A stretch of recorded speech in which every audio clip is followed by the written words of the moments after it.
action stories consist of a small number of short, contextualised sentences that children learn to understand and gradually to express themselves through the total physical response, or TPR method. Teaching a foreign language by using TPR resembles the way that children acquire their first language. They listen, watch and imitate long before they start speaking themselves. This multi-sensory processing of language takes place through the simultaneous activation of the child's visual, auditory and kinesthetic senses. This helps the child to gradually understand new language in a holistic way. It's learning by doing in the best sense of the word. Now let's go back to the classroom and see how Herbert first introduces a few key words that the students will need to know so that they can follow the action story he wants to do with them later. Plane, plane, plane.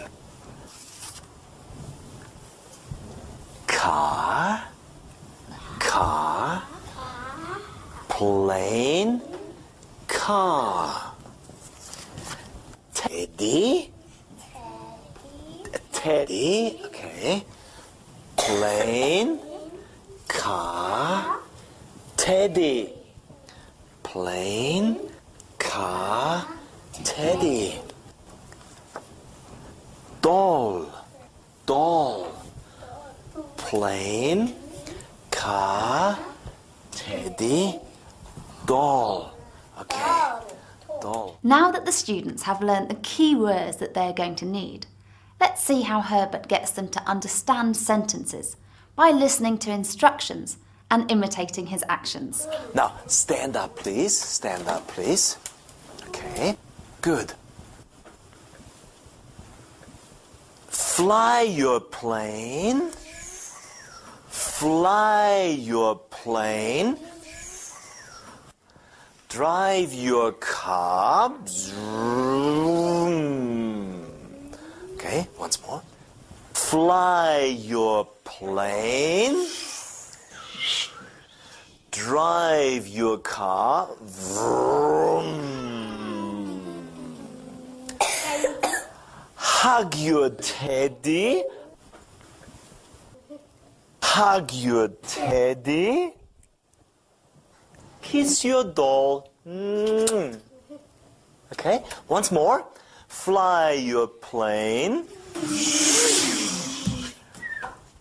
Drive your car. Vroom.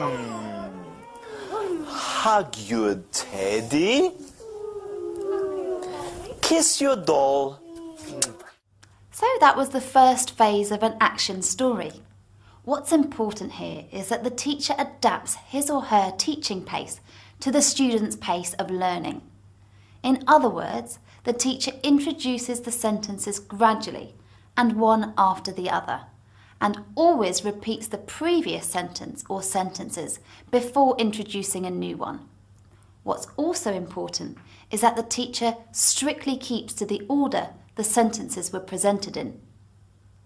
Next, we'll see the second phase, where Herbert gives the instructions, and it's important, remember, that this is done in the same order as before.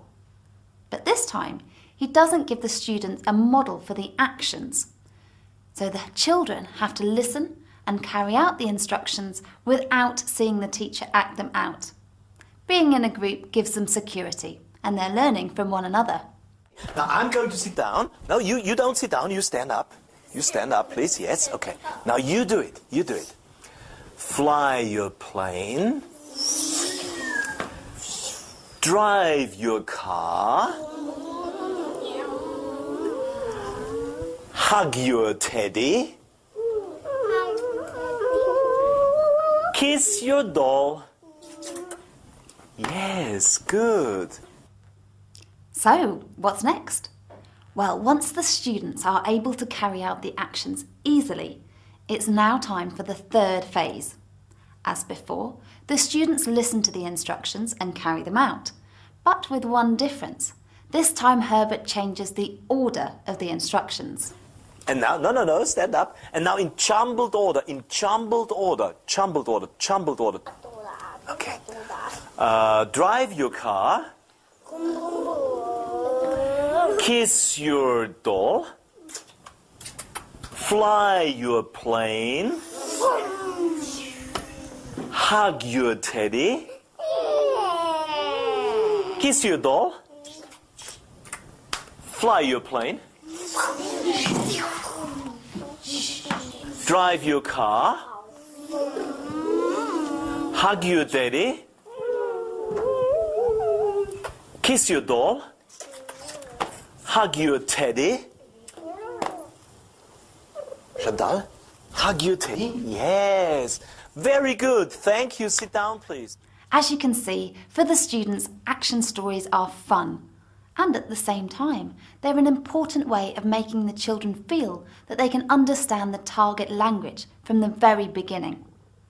The final phase is when students use a worksheet from their books as they listen to the same action story from the audio CD. Toys.